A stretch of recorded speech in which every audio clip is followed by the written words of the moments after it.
All right, 12:15.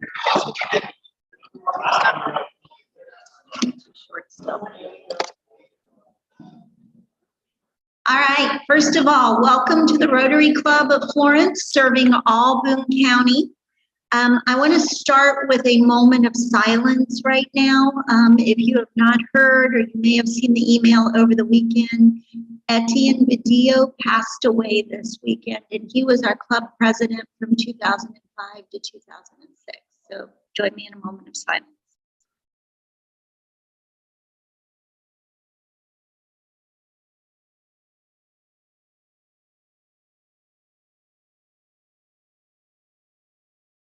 Thank you. Gary is going to lead us in the pledge, prayer pledge, and four-way test. Let's pray. Father, we do honor Etienne this morning, and just what a godly man he was, and what an example he was for all of us. And we just lift up Rosie to you and comfort her in this time of loss. Father, we many needs in our country today, but one that seems to stand out is our friends in East Kentucky.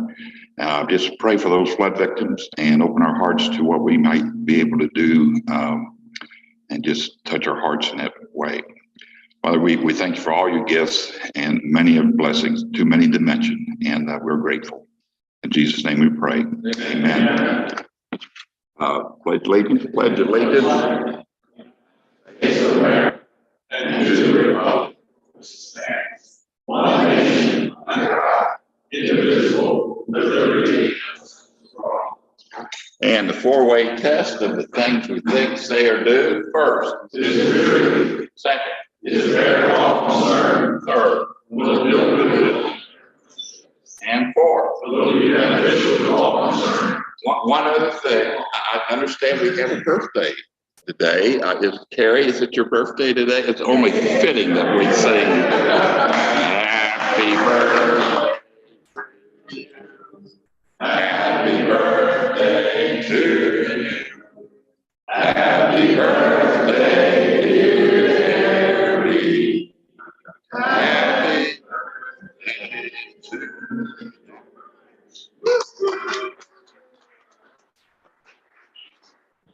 Thank you. Sean, there you are. Happy birthday. 21, we can go get something after this if you want. That's great. You might want to double that. Okay. Let's welcome a former educator and an all-around good guy, Doug Keeling, to the house here. Welcome, Doug. Doug, I think you know the drill.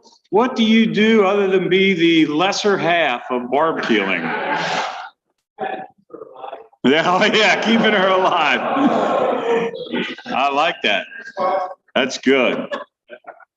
We have, Neville, you want to do the introductions of the folks we have here today?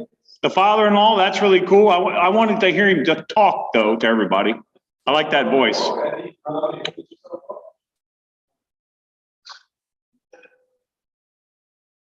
All right, my name is Florence. I'm originally from South Africa. Was in Rotary there from 1973, until I left in 2010 when I came to Colorado, and enjoyed it many times, all the way down. And I'm happy to be here today. Great, thank you.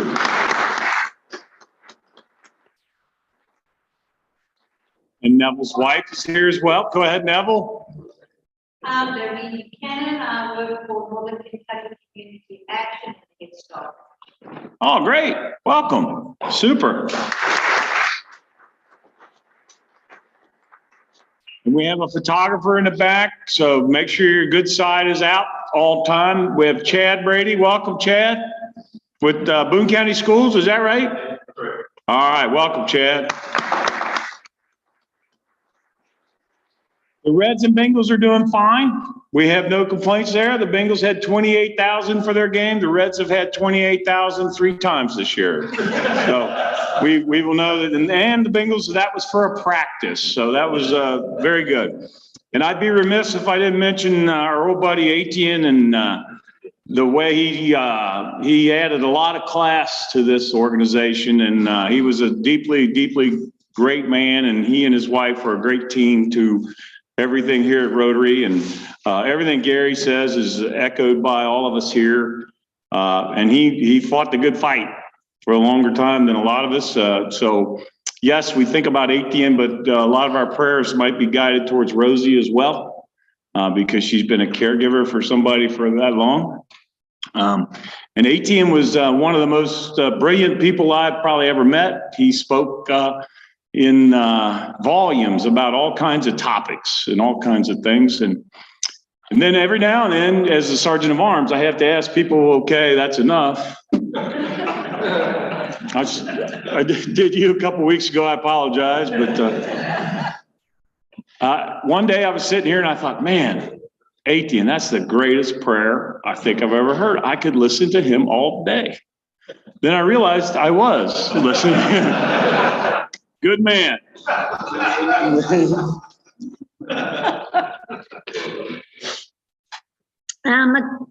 Need your notebook? Got it. All right. A couple of announcements. We are still looking for volunteers to work the fair on Wednesday, August 10th.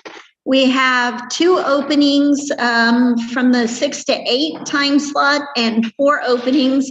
In other words, we don't have anybody from the 8 to 10 time slot.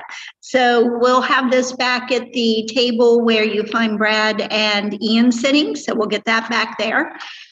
Just a reminder, Citizen of the Year nominations are due by 5 p.m. today. Mentioned in the prayer, the Eastern Kentucky flood relief. You should have received an email. If you did not, let me know. But the Pikeville Rotary Club is taking donations and has a list of items that are really needed in Eastern Kentucky. New Perceptions is our 3rd quarter community service partner. And just a reminder, August is Rotary International Membership Month, so please invite people to join us. Anything else for the good of the group? Oh, wait, I did miss something. Again, I'll put this back on the table. We have a survey out where we're asking the Rotary Club to let us know What do you want us to emphasize? Where do you want us to put our service here in our community? So I will have this also back at the table where Ian and Brad said. Anything else?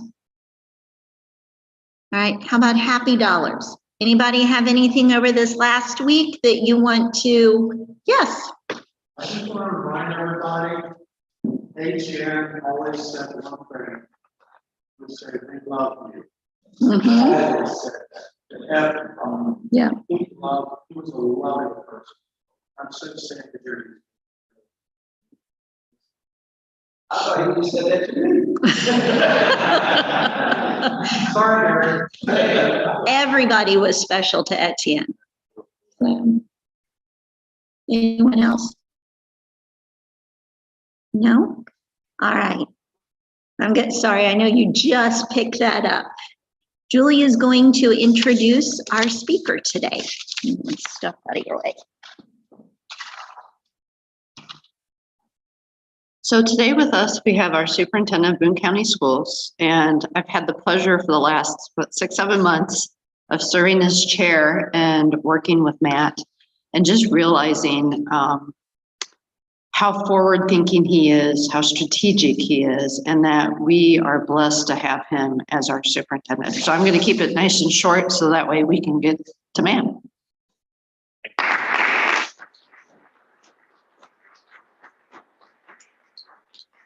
Thank you very much. Appreciate that. And it's 1st of August.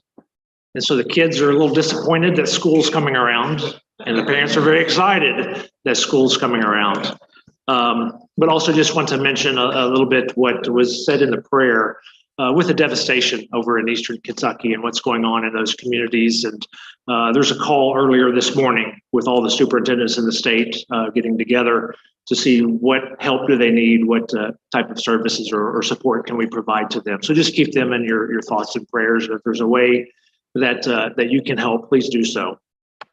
So just here for a very brief overview of our school district and to follow up on some work we started last year together. And I am going to have to slip out of here a few minutes early. I've got a class of educators over at NKU. I'm going to go visit them and talk with them and hopefully try to hire some of them here shortly. So here's our school district. Just a little bit of update on the demographics. It's not changed dramatically since last year. We have about 20,000 students. We have about 8% you see that are English language learners, where English is not the language that's the first language in the household. And we have 63 different languages that are spoken by families in our school district. And we have over 100 different birth countries. About 14% of our students have a documented disability. That may be an emotional disability, a learning disability, or a physical disability that affects them. And we have IEPs, individual education plans in place for those students. And we have about a little over 38% of our students, our families, are economically disadvantaged, meaning that they're part of our free and reduced lunch program that we have in schools. And that has been a change the last 2 years with funding at the national and the state level. We've had, everyone has free lunch.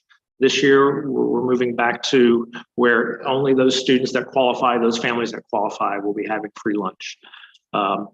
Here's an overall view of our whole world with us with Boone County. We have students and families from each of these countries that are flagged on this map. So you see we have a wide variety, significant diversity here in our Boone County schools, here in Boone County with the people that live here. And here's our language breakdown. We have 63 languages altogether spoken by those 2,600 some students. And so that's something that we have to navigate quite a bit as a school district, of making sure we present as much information as we can to them and to their parents in their language so they feel comfortable. And let me just speak for just a moment about the diversity of our school district. You know, there's a lot of research that shows that when a student feels accepted, when a student feels loved for who they are, that they do much, much better in school. They perform at a higher level. So what we have to do is make sure that we learn who our students are. They need to feel like schools care about them. Schools know about them. So part of our job is to learn about, especially with some of these students we're talking about here, is to learn about their background, to learn about their country a little bit and help them feel comfortable, feel accepted, because that's when they'll truly learn at a high level. So that's a significant amount of work for us in terms of accepting our students and making sure we do everything we can for all of our students. Quick update here for Florence. Now we've got a couple big projects that's been going on for a little while here. So here's Boone County High School. You may have driven by and seen the beautiful facade there for the Performing Arts Center, for the auditorium. As you know, Boone County High School had a fairly small, kind of antiquated auditorium there for many years. And so now we've built on and updated that. Right now, we're in the process of redoing the one whole classroom wing, the original wing there of the building, which sits almost right next to this auditorium. And so we've been having to do asbestos abatement and all sorts of work to get into that wing of the building. But you're going to see a number of mobile classrooms parked in the parking lot out there. That's because we have the kids out of the building in those mobile classrooms while we're renovating that wing. We'll be renovating that floor by floor. So we'll have the top floor, we'll step out and we'll get to work on the top floor. Then we'll move them back in and then we'll work on the bottom floor. So just be watching if you ever drive by. There's just a lot of action going on this campus. Really proud though of how this Performing Arts Center has turned out. That's going to be pretty spectacular when it's completely finished. We are running into a few material shortage issues with some of our supplies, so we're trying to work through that. Excuse me. Next up is Jones Middle School.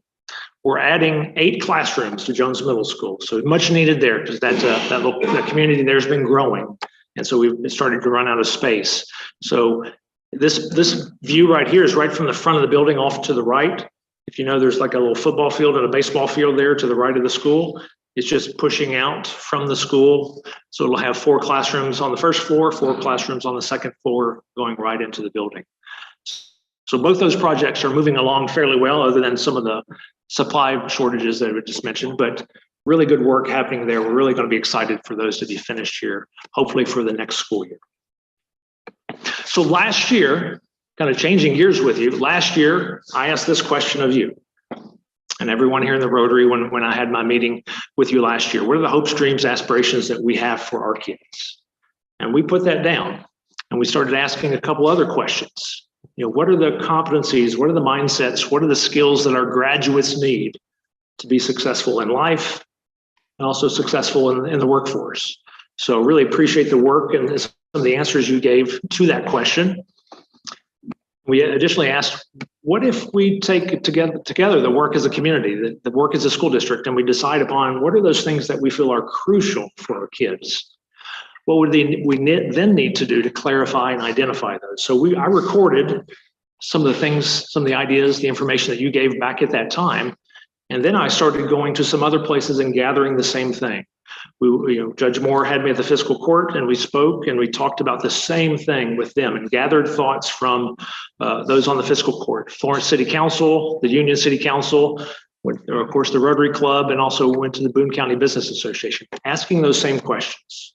What do our kids really need to be successful in the future? So that started the work of really trying to talk to the whole community, talking to you. We put together a very robust portrait design team, about 190 people, not just within the schools. Of course, it was some teachers, some bus drivers, some administrators, some classified staff in other areas, some students, but also some parents, some community members, those that may work for some nonprofits. We even invited some of our faith leaders to be part of that process to ask those very same questions. What do our students need? What are some of the competencies and skills they need to be highly successful in the future? So we met with this group over 4 times, or I should say 4 times over 3 months. And that started in January and ended up in April. And so we spent a lot of time talking and a lot of time discussing what's the future going to look like? What are some of the trends that we're seeing in terms of the workforce?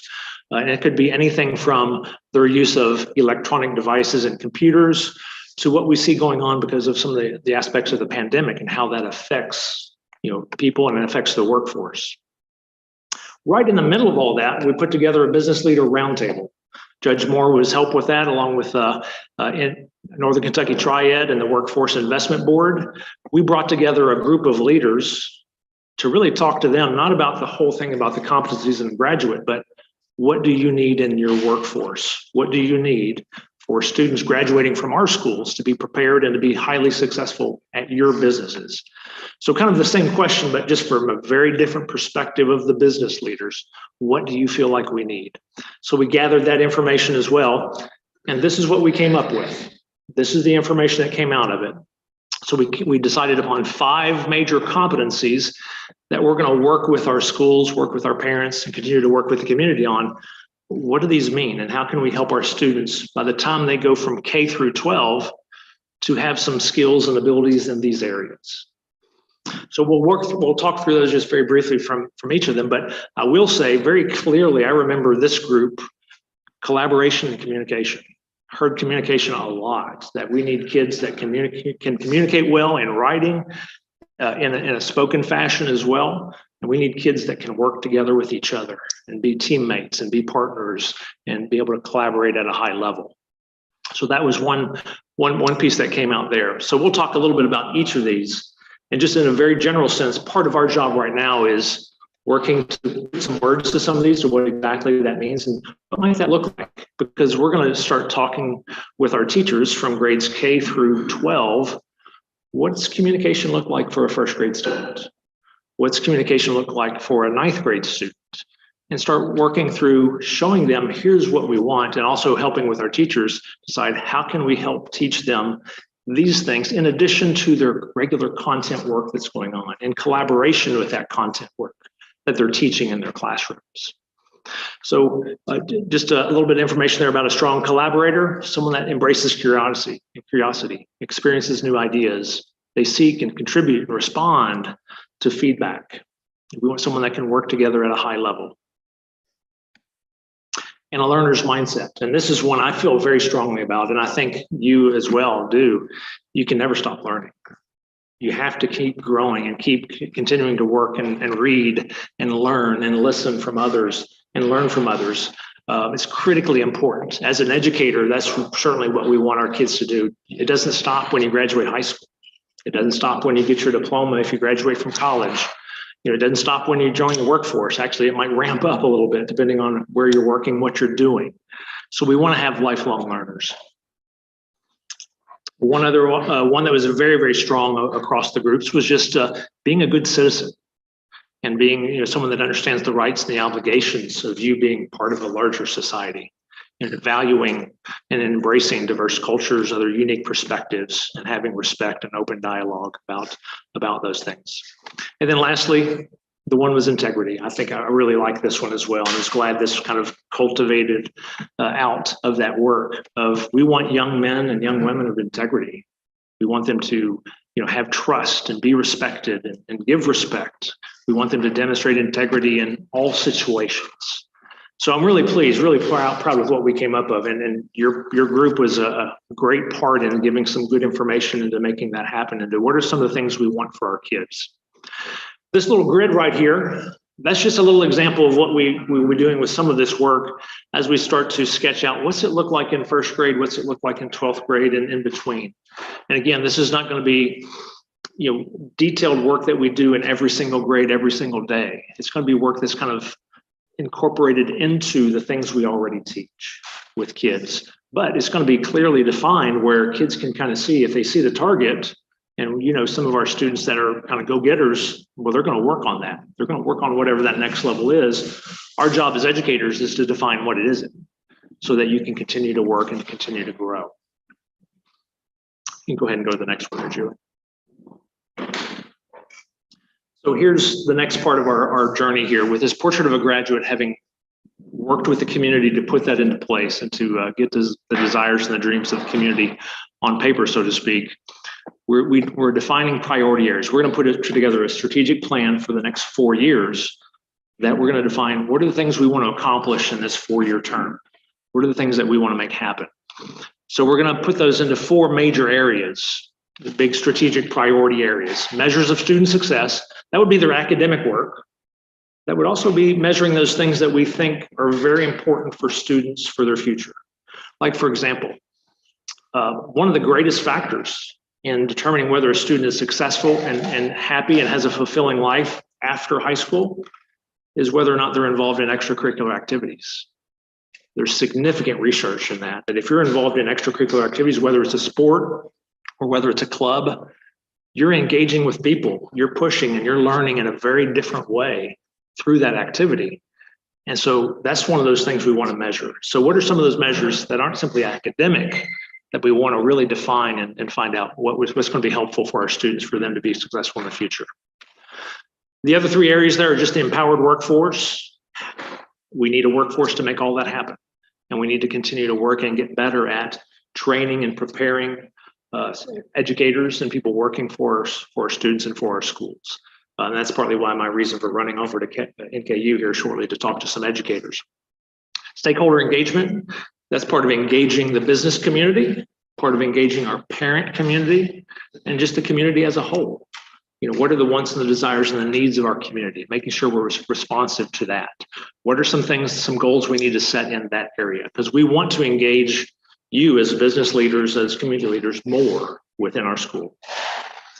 And then lastly, the operations and the resource optimization. How do we make sure that we're doing the very best we can with all of our operations work supporting our schools, but also making sure we're being very responsible with the funding that we get. Some of that being tax dollars that we want to make sure we're being very good stewards of that work.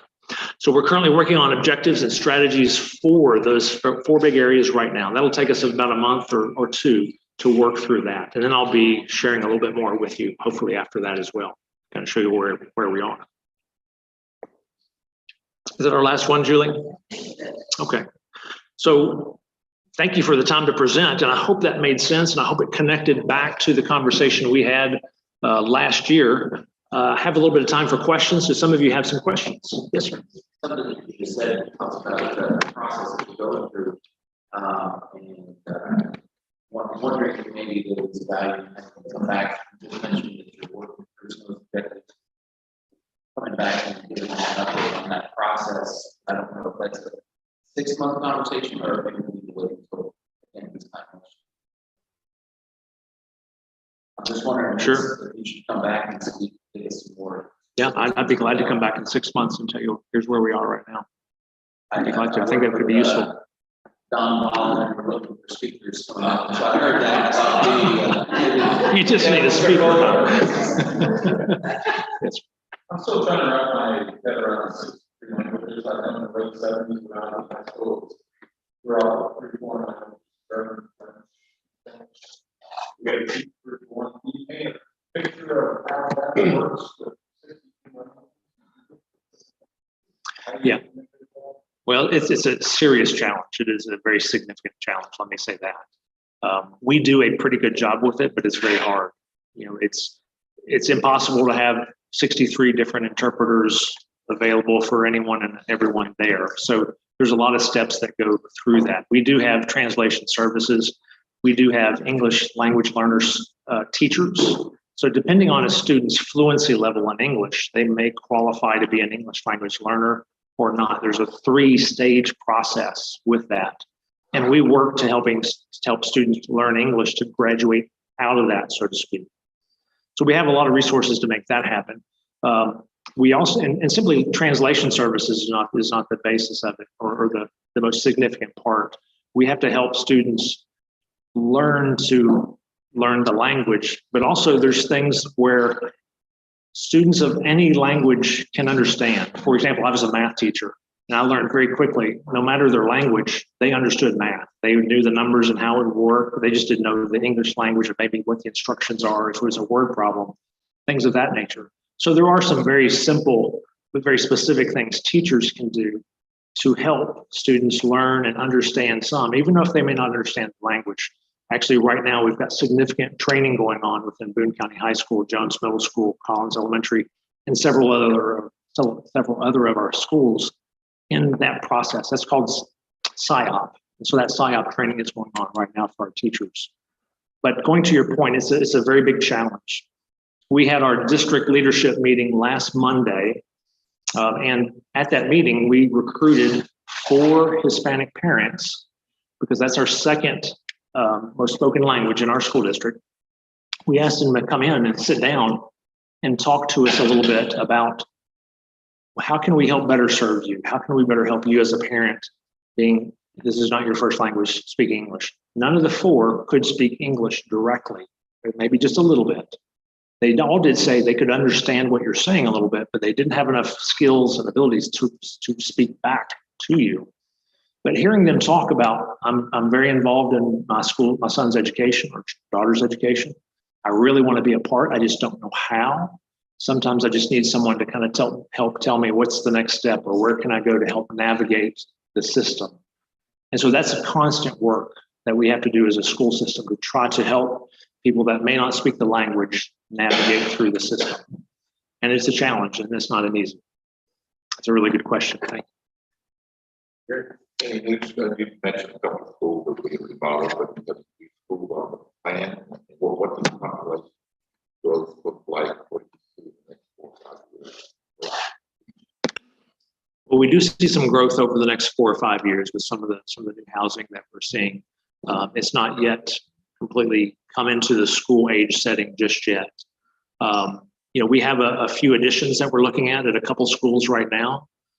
We have some plans for some new school buildings potentially, but we've not announced anything until we get too further in that. But right now we have a couple additions that they're in the pipeline in addition to what's going on at Boone and what's going on at Jones.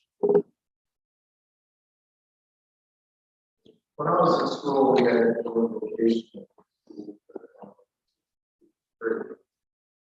You wait for that while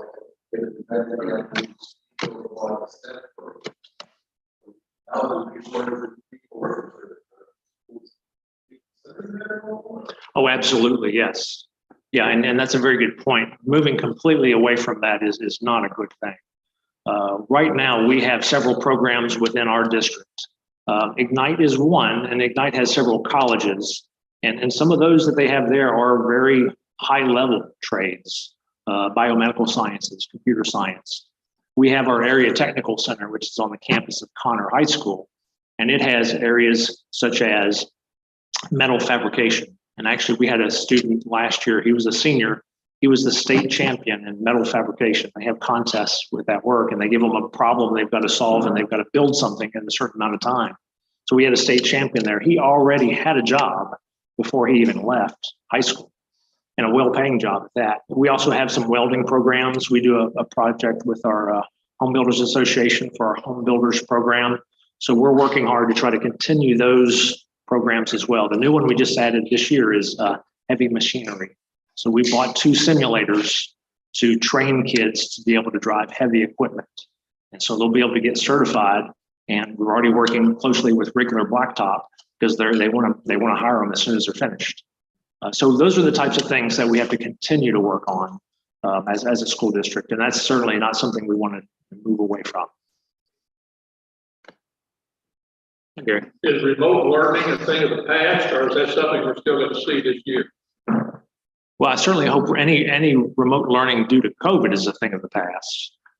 There always is a little spot for, can there be some remote learning in some situations for some uses? And I think the answer to that's a little bit yes. But by and large, learning is an in-person activity where you need to be able to talk to people and communicate and learn from others. Learning is also just such a social activity as well, because you learn a lot just from listening to what that one person is doing or what questions they may ask. As the youngest of 4, I know I learned a lot from my brothers about what to do and what not to do from my dad.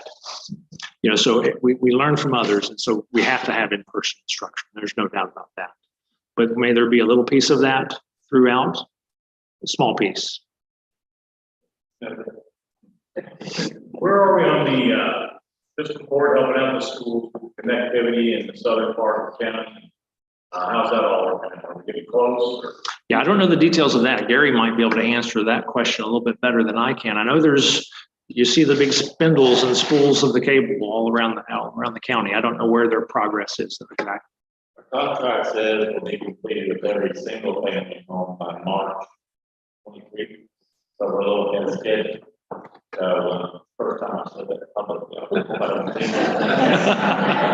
But we think it's going to get March. We lost a lot of students during the pandemic for connectivity. Yes, we did. But thousands already been connected at that point. We get a report of how many are connected monthly. It's hundreds every month already.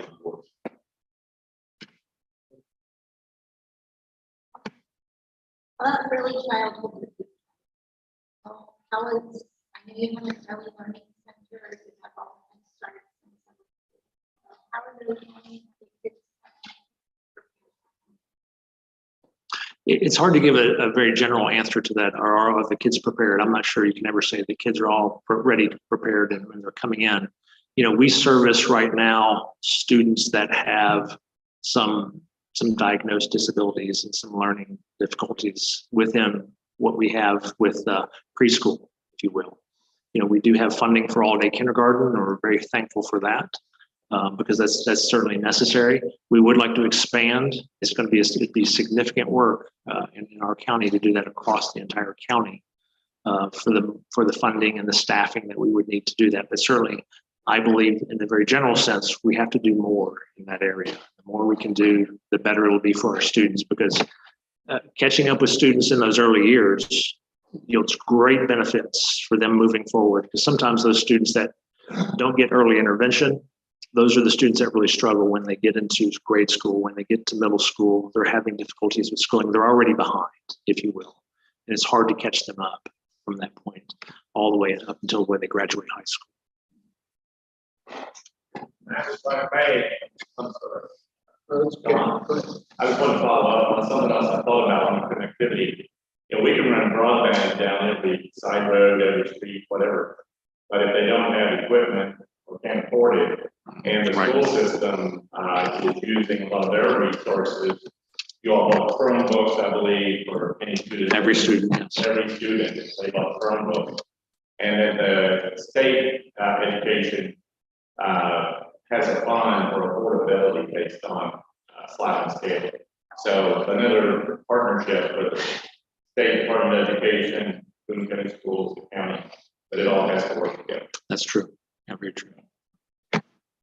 My question was, the amount of diversity is very impressive. We're talking about different languages and everything spoken in Boone County schools.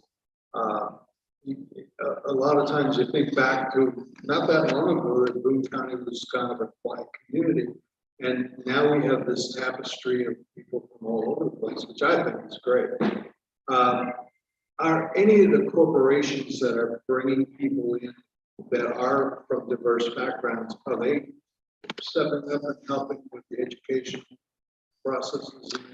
In some parts they are. Yeah, in some parts they are. You know, who's been a good partner, who's jumped into this, done quite a bit of work here over the last 2 years is the Chamber. The Northern Kentucky Chamber of Commerce has really stepped forward and done some work in terms of how can we work with some of the populations that are all across Northern Kentucky and help them get into the workforce and help them, get comfortable in the communities, working on it from the business side. So that, there is a lot of work going on with that. And we're going to want to do the same thing and trying to help our kids do what we can to get them through some of our programs and let them be prepared, whether it's wanting to go to college, go to the workforce, or go to the military.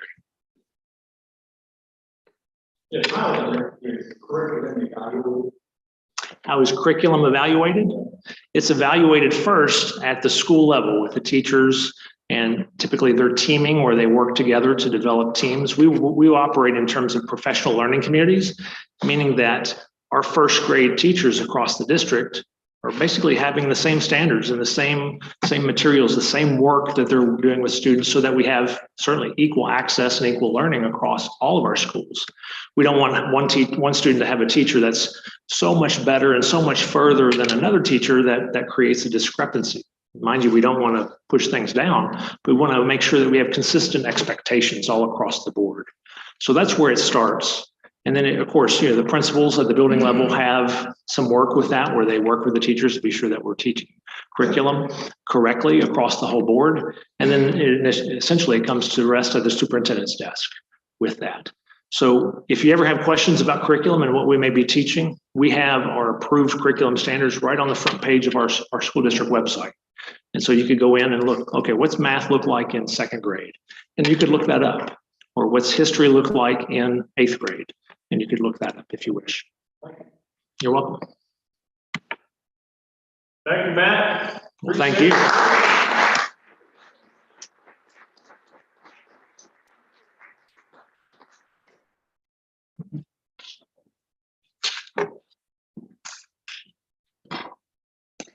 All right. One reminder, Monday, August 8th is our next meeting. Judge Moore will be doing the state of Boone County, so make sure you come. It's always a good meeting when he's telling us what's coming up and what's happened in the county. Anything else for the good of the group? Pat? Oh, okay, sorry. I was trying, all right. Happy birthday. Thank you.